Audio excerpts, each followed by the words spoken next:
Bonsoir mes bien-aimés, nous vous saluons tous au nom de Jésus-Christ de l'éternité qui est descendu avec les enseignements de l'éternité pouvant nous permettre à faire de nous des éternels et puis retourner à l'éternité. Nous allons parler de Caleb et Josué. Nous allons lire dans Josué chapitre 14 le partage du pays. Le pays est scindé en deux parties. Il y a deux tribus et selon la Bible dans Ecclésiaste chapitre 4 verset 9, la Bible dit « Deux valent mieux que un » parce qu'ils retirent un bon salaire de leur travail. Et l'on parle de deux tribus, des témoins, des Oins qui se prosternent devant le Seigneur de toute la terre, devant l'Éternel. C'est Christ Dieu.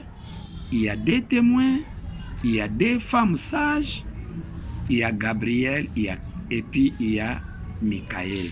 Gabriel, c'est Christ, et Michael, c'est Dieu. Et dans Josué, chapitre 14, verset 2, vous descendez, la Bible dit ceci. En tête et partage du pays. Le partage est lié d'après les sorts, comme l'Éternel avait ordonné par Moïse, pour les 9 tribus, pour la demi-tribu. Car Moïse avait donné un héritage aux 2 tribus et à la demi-tribu de l'autre côté du Jourdain. Mais il n'avait point donné aux Lévites d'héritage parmi eux. Les Lévites vont bénéficier au travers des 2 tribus. Il y a tribu d'Israël, 2 tribus. Il y a tribu de Dieu, il y a aussi tribu de Christ. Il y a Caleb, il y a aussi Josué. Caleb a ses enfants, Josué aussi a ses enfants. Partage se fait entre les 2 frères ici.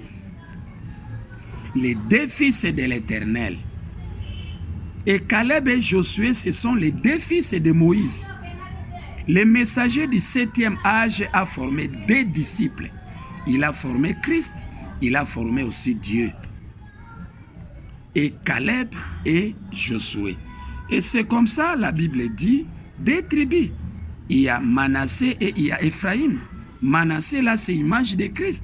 Ephraïm, là, c'est l'image de Dieu. Et le partage se fait entre les 2 tribus. C'est comme ça, dans le verset 6, vous écoutez, les fils de Juda s'approchèrent de Josué à Gilgal.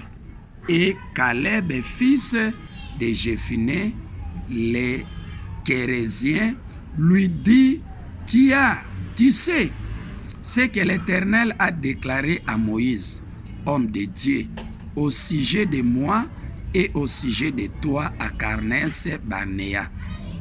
J'étais âgé de 40 ans lorsque Moïse, serviteur de l'Éternel, m'envoya à Kadès Barnéa pour explorer le pays. Et je lui fis un rapport avec droiture de cœur. Mes frères qui étaient montés avec moi décourageaient le peuple, mais moi, j'ai suivi pleinement la voie de l'Éternel, mon Dieu. Et ce jour, là, Moïse jura en disant, le pays que ton pied a foulé sera ton héritage à perpétuité pour toi et pour tes enfants, parce que tu as pleinement suivi la voie de l'Éternel et ton Dieu. Maintenant, voici, l'Éternel m'a fait vivre comme il a dit.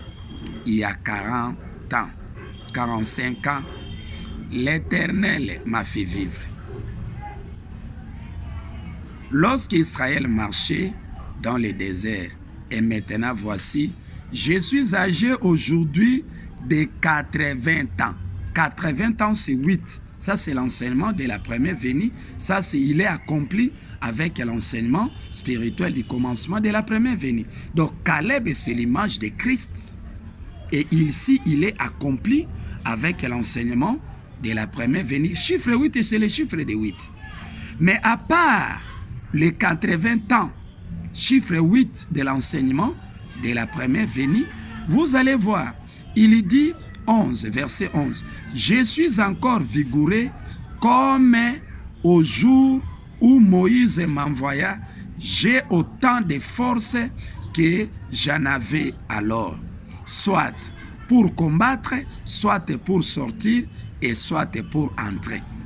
C'est-à-dire, après l'accomplissement des chiffres 8 de Caleb, Christ ne s'arrête pas seulement à l'enseignement de la première venue. Il doit encore entrer, il a encore la force pour entrer, comprendre l'enseignement de l'éternité et puis sortir avec cet enseignement de l'éternité et puis enseigner les élus et les faire entrer à l'éternité. C'est comme ça, il dit, donne-moi donc cette montagne dont l'Éternel a parlé dans ces temps-là, car tu as appris alors qu'il s'est trouvé des Anakim et toutes ces îles, des villes grandes et fortifiées. L'Éternel sera peut-être avec moi et je les chasserai comme l'Éternel a dit. Josué bénit Caleb, fils de Jephné. Donc, Caleb et Christ avaient déjà réclamé la sagesse de l'éternité que l'Éternel enseignait au travers de Josué. Celui qui a commencé l'enseignement de l'éternité, c'est Josué, ce n'est pas Caleb. Caleb, durant les règnes de la première venue, lui, il a commencé l'enseignement de la première venue. Ça, c'est Christ qui commence. Mais Josué, l'image de Dieu. Et à l'éternité, c'est Josué qui a commencé. Et en ce moment-là, Christ était disciple et Caleb était disciple de l'Éternel au travers de Josué qui est Dieu. Et Caleb a réclamé « Donne-moi ». Et il a récupéré les enseignements de l'éternité que l'Éternel a enseigné au travers de son frère Josué. Il a suivi pleinement la voie de l'Éternel, son Dieu. C'est-à-dire que l'Éternel enseignait au travers de Dieu. Dieu, c'était Josué. Et Caleb a récupéré ces enseignements de l'éternité au travers que l'Éternel enseignait au travers de son frère Dieu. Puisque à l'éternité, c'est Dieu qui a introduit l'enseignement de l'éternité au travers de son Père l'Éternel. Et Caleb, en ce moment-là, était disciple. Christ était disciple de Dieu.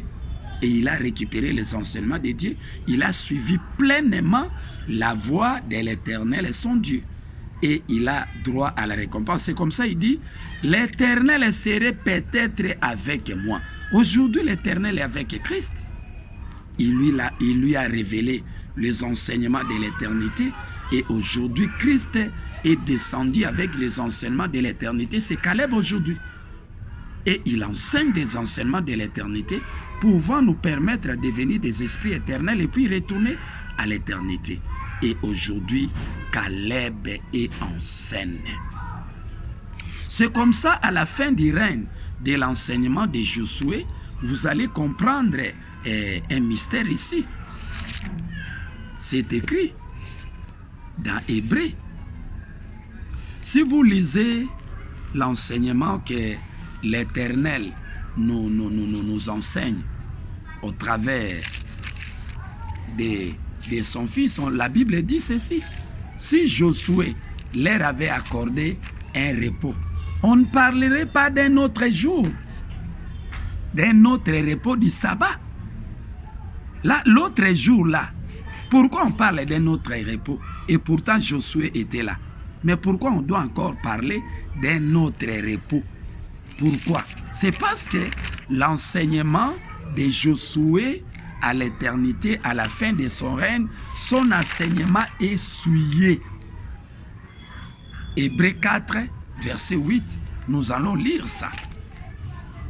Hébreu chapitre 4, verset 8, vous allez voir que non, Josué a enseigné, mais à la fin du règne de son enseignement, de l'éternité, son enseignement était souillé. Lisons. Hébreux chapitre 4, verset 8, la Bible dit ceci.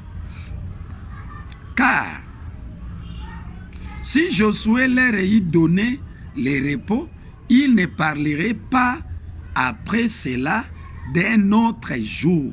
Il y a donc un repos de sabbat réservé au peuple de Dieu.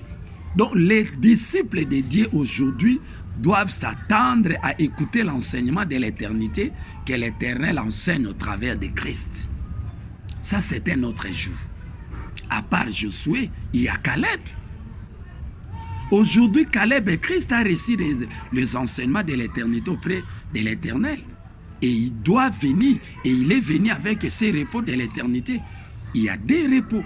Les repos que Josué va en donner et les repos que Caleb va aussi donner. C'est Caleb, c'est Christ et Josué que c'est Dieu. Et nous allons montrer pourquoi on a remplacé les repos de Josué par un autre jour. L'autre jour, c'est un autre enseignement, l'enseignement de l'Éternel et Christ. Lisons Zacharie chapitre 4, 3. Zacharie chapitre 3, verset 1. Nous parlons de Josué. Josué, c'est Dieu. C'est Dieu qui a introduit l'enseignement de l'éternité. Alors, Zacharie chapitre 3, verset 1 à 4, même à 5, lisons. Il me fit voir Josué, le souverain sacrificateur, debout devant l'ange de l'Éternel. L'ange de l'Éternel ici, c'est Christ, puisqu'il y a des anges de l'Éternel. Il y a Dieu, il y a Christ, il y a des pasteurs. Il y a Dieu, il y a Christ. Ce sont les deux là qui font entrer les gens, les élus à l'éternité. Il me fit voir Josué, le souverain sacrificateur, debout devant l'ange de l'Éternel, et Satan qui se tenait à sa droite pour l'accuser. Tu vois que Satan se tient à la droite de Dieu pour l'accuser. Ce qu'il y a un, ça ne va pas. Il y a des souillures qui entrent à l'enseignement de Dieu. L'enseignement de Dieu à l'éternité devient souillé, devient de cette manière ici. Voilà.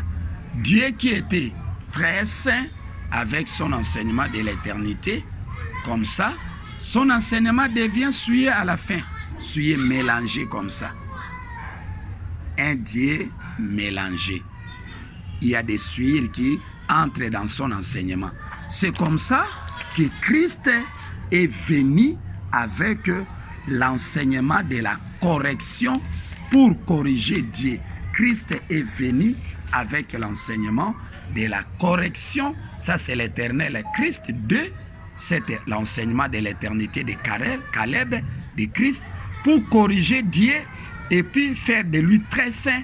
Et on aura maintenant l'arbre éternel de cette manière ici. L'arbre éternel. Et c'est comme ça que nous lisons ici. Donc, l'Éternel dit à Satan, que l'Éternel te réprime. Satan, que l'Éternel te réprime. Lui qui a choisi Jérusalem. N'est-ce pas là un tison arraché du feu? Jérusalem, c'est Dieu, c'est Josué. C'est Josué, c'est Dieu. Dont son enseignement à l'éternité, à la fin du règne, est souillé. Il y a des souillés puisque Dieu cache la vérité. Il anéantit son fils et son frère Jésus. Dieu prétend de dire que non, il est le fils unique de l'esprit créateur et c'est archi faux. Il y a des souillures qui entrent dans l'enseignement de Dieu. Il y a Dieu, il y a Caleb, il y a Josué. À part Josué, il y a un autre jour à part Josué. Un autre jour, c'est l'enseignement de Christ. C'est l'enseignement de Caleb. Caleb, c'est Christ et Josué, c'est Dieu. Et vous allez voir ici, verset 3. Or, Josué était couvert de vêtements sales et il se tenait debout devant l'ange de l'Éternel. L'autre ange ici, c'est Christ. Josué est un ange, Caleb aussi c'est un ange. Il y a deux anges, il y a Gabriel, il y a Michael. Mais comme Josué est sale et devenu souillé avec son enseignement de l'éternité, son frère Caleb doit le corriger pour faire de lui très saint et retourner à son poste et puis faire entrer les prédestinés à l'éternité. C'est comme ça que vous voyez ici, la Bible dit ici, l'ange prenant la parole, l'ange ici c'est Christ, l'Éternel au travers de Christ. L'ange prenant la parole et dit à ceux qui étaient devant lui, ôtez-lui les vêtements sales. Puis il dit à Josué, il parle à Dieu. Christ s'adresse à Dieu qui a introduit l'enseignement de l'éternité et à la fin du règne avec des souillures, avec des faussetés, des impuretés. Je t'enlève ton iniquité. Les souillures qui s'est incarnées dans ton enseignement de l'éternité. Les impuretés. Les mensonges. Un Dieu d'éternité prétend de dire qu'il est l'unique fils de l'Esprit créateur. Ça n'existe pas. Il y a Josué, ici revêtu avec des vêtements sales. Vous voyez que les enseignements de Dieu à l'éternité, à la fin du règne, c'est souillé. Et puis, c'est l'autre ange qui vient l'aider. L'autre ange, c'est l'Éternel au travers de Christ. Et c'est comme ça que je dis qu'on mette sur sa tête un turban pire, et il mit un turban pire sur la tête de Josué, et il lui mit des vêtements. L'ange de l'Éternel était là. L'ange de l'Éternel qui était là, c'était Christ. C'est Gabriel qui sauve son frère Michael, dont son enseignement est souillé à l'éternité. C'est comme ça que Josué a échoué dans son repos de l'éternité, et c'est Christ qui entre en scène. C'est comme ça, un autre jour, c'est le repos de Christ aujourd'hui. C'est le plan de l'Éternel. Ce n'est pas à fabriquer. Donc, l'enseignement de Caleb et de l'éternité, de Christ de l'éternité, dépasse de loin l'enseignement que Josué a introduit. Ce n'est pas un sujet tabou. Les premiers seront les derniers et les derniers seront les premiers. C'est comme ça que l'enseignement de Christ de l'éternité dépasse de loin l'enseignement que Dieu a introduit. Nous vous invitons, mes bien-aimés, à amasser les enseignements de l'éternité que Christ enseigne aujourd'hui. Au travers de ces enseignements, ça va vous permettre à devenir des esprits, des éternels, et puis entrer à l'éternité. Il y a des tribus, il y a des pasteurs, il y a Christ, il y a Dieu, et il y a Josué, il y a Caleb. Josué a terminé son enseignement comme ses vêtements étaient sales. Maintenant, c'est Caleb qui entre en scène. Caleb, c'est Christ. Et l'Éternel enseigne aujourd'hui au travers de Christ pour corriger Josué, puisque ses vêtements étaient sales, et on va les revêtir, les enseignements pires, et il doit retourner à son poste, puisqu'il n'y a que des anges, des chérubins, des pasteurs, des oins, des témoins, des sages femmes. Que l'Éternel vous bénisse. Nous vous invitons à amasser ces enseignements de l'éternité, pouvant vous permettre à devenir des éternels et puis retourner à l'éternité. Si vous repoussez ces enseignements de l'éternité, la porte de l'éternité est fermée pour vous. Que l'Éternel vous bénisse.